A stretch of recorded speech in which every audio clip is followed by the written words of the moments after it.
Back here in Indianapolis, Indiana, the 2026 NFL Scouting Combine. The ESPN radio audience will rejoin us in 3 minutes' time, but welcome back to our coverage here live on ESPN Cable and our usual spots, Disney Plus and the ESPN app. Joining us right now is the new head coach of the Baltimore Ravens, Jesse Minter. How you doing, Coach? Good to see you, man. Doing great. Thanks for having me on. How does that sound? Has it sunk in yet? New head coach of the Baltimore Ravens? It's still sinking, but definitely starting to sink in a little bit more each day. Okay.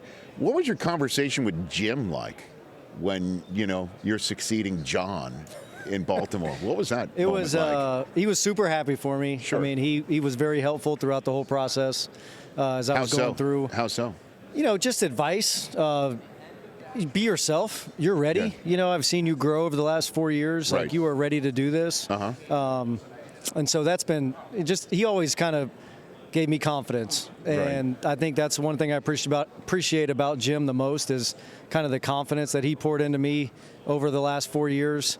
And then the last year especially, really kept me in the loop in a lot of things within the organization of helping me be prepared for this moment.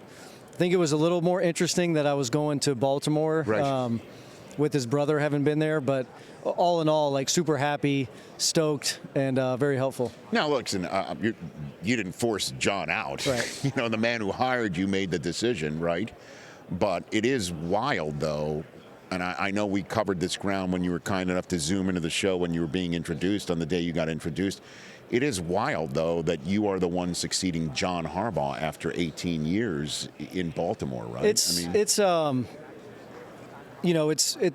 It's helpful in a sense that I was there, so I know the little bit of the ins and the outs about how things operate.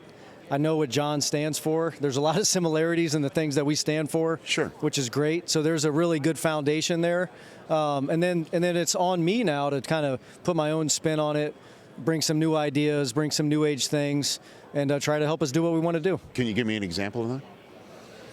What is that? Give away your tricks, your trade? Not here? really to give away the tricks, but I do think there's a relationship piece with the players. As a younger coach, that there's a relatability there with a lot of these guys. Yes. That I think is maybe one of my strengths and probably why I'm sitting here. So really look forward to just building connection, building relationships with the players, coaches, kind of have a younger staff overall than maybe what they've had. Yes. A lot of that's intentional. And so really just trying to build that connection with these guys to try to achieve what we want to achieve. What do you mean it's intentional that you got? I mean, your offensive coordinator is 29, for instance, sometimes change can be good and change can be embraced by players. Yes. And so when it's just different than what it was before, then there's almost a natural okay, this guy, we've kind of grown up with the same thing in the same era. Maybe the way that we communicate, maybe the way that we use technology, maybe the way that we embrace all the new age things can help lead to a strong relationship. And so a lot of that was related to hiring a young staff. Our radio audience just returned here on ESPN Radio. We're here live with the head coach of the Baltimore Ravens, Jesse Minter, here on the program. So what was your conversation with Steve Bisciotti like? What was that like to be in that man's office and chit-chat, knowing what this organization means to him? It means the world to him, and continuity means the world to him too. It must have been awkward for him to be in a situation like switching head coaches. It was humbling, and I think the head coaching change was a major thing weighing on his mind, obviously, over that time frame.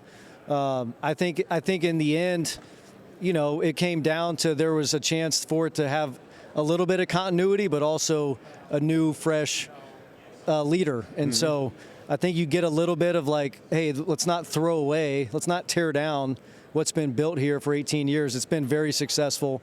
They've been an organization at or near the top every year, in contention regularly.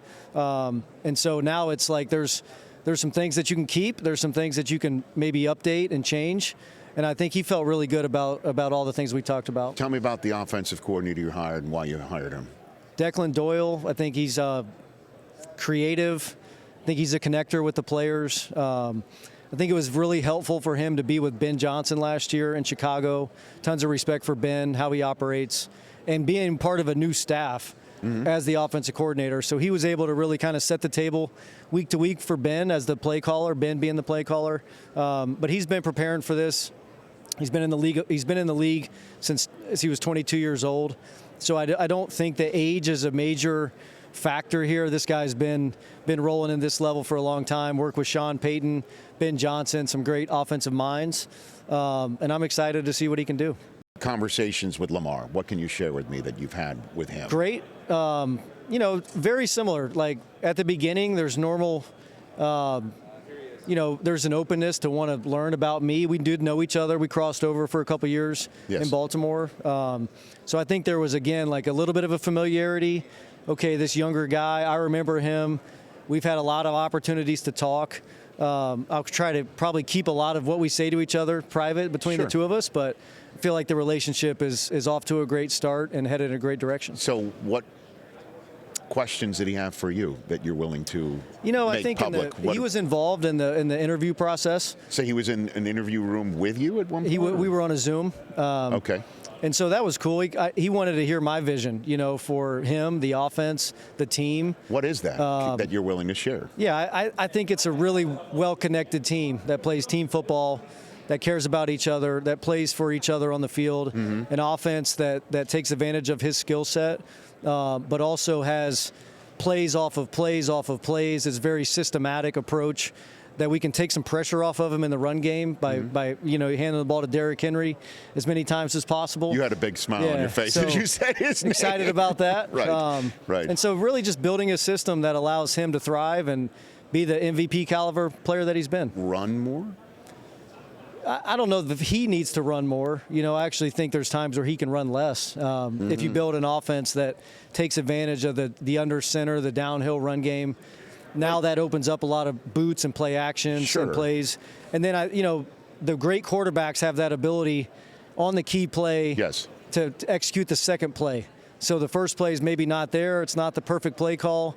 Now he can take advantage of that with his athleticism, his skill set. That's what he's always been able to do. Yeah. And will continue to be able to do. Which is, listen, I understand the sensitivity of this question, or this subject matter with him about running. We're here in Indianapolis where he refused to run purposely. And it made sense. We're just like, hey, you wanted a quarterback? I'm your guy. Yeah. Okay. And Ozzie Newsome and the Ravens were the ones who said, we get it. We're going to trade up in the first round and get that 5th year of contractual control. We believe in you, and we're going to get you up and running, literally and figuratively. But I mean, he is in this league where the two-way threat, you as somebody who's, built to try and stop that stuff, knows how much of an advantage it would be to you to get him to do both. And the question is how do you do it? Does he want to do it? Do you want to tell your new OC, we have to do it? And that's the question that I'm wondering about. I think there's high leverage moments where the quarterback's willing to do what he needs to do to win the game or win the play or whatever it might be. Right. And then I think there's times where you got to, this is a franchise player. This is a guy you want to be the quarterback for a long, long time. Yes. And so there's a health element and a protection element that needs to be in place to where he's not taking some of the hits that he doesn't need to. So I think it's a great balance there. You want him to be what's made him great. I think you look at Mahomes and Josh Allen and all those type of quarterbacks that can make that second play. And so he's certainly up there, in that stratosphere. And again, it's like, can we make the offense help him? And then to where when he does have to do that, he has that opportunity to do that. So best Michigan defender available with your first draft choice as a head coach? We'll see. First, you got some targeted here? Yeah. I mean, you know how I feel about you, man, and how I just loved watching you do what you did. And when I first saw you with the lightning bolt, I'm like, of all the guys that Jim took, you're the one that really just, stuck it in the guts. But the fact that you left with a championship and now you're trying to bring that to Baltimore, I'm excited for you. Yeah, thank you. I'm really excited for you. You all situated? You got everything going? Getting there. Okay. Getting ready to maybe make an offer on a house. Okay. How many kids do you have? 3 kids. How old are they? 9, 7, and 4. Okay. So it's my wife Rachel. She's the rock star. She has her hands full right now. Right. Kind of going back and forth. Figuring out schools and stuff like that. See, people don't get that. Well, they get it, but they don't think about that when my daughter, changes, right? For example, is 4th grade, and she's gone to 5 different schools. Oh, my word. So we've had some different moves. Of course. Right. now we hope that this is one where we can stay somewhere and be somewhere for a long time. Okay. So, and again, what was your first memory of a combine? Where's the first combine you were at? Oh, probably 2018. Just doing like a lot of the informal interviews with the secondary. Kind of seeing it and just being amazed. For John Stife? Okay. Just being amazed at how big of a deal it is, and really just how big the NFL is, and how everything is entertainment, everything's a production. And you realize quickly that it's a business, but it's great, and it allows, us to be able to do what we do. Like, this league gives us that platform to do what we want to do at a high level. Over the years, spot that you can take credit for that wound up somewhere? I'd say the first one for me was Geno Stone. He was a safety that we drafted in Baltimore. Now, ironically, he went somewhere else first, came back there, had a really good year. I think in 23, he had 6 or 7 interceptions. Sure. Now plays for one of our rivals in Cincinnati. So that's definitely one that jumps out. Jumps out at you. Yeah. Okay, fantastic. And what's your message to Ravens fans who are still wondering who you are after 18 years of John Harbaugh and having a team that, again, where the results didn't hit in a manner that Steve Bisciotti was comfortable I think the message is, like, we want the Ravens fans to have the highest expectations possible, which is to win the last game of the year. We want to internally create standards and create operating procedures that allow us day by day to chase that allow us to get a little bit better each day, not worry about the end result right now, but really focus on the process of getting a little bit better at a time. Right now is the time to build a team, through free agency, through the draft, through the offseason program. And then when we go out on the field in September, that we're ready to represent our great fan base, put a product out there they can be excited about. And the defensive side of the ball, what are you going to do? Yeah, we're going to play Ravens defense.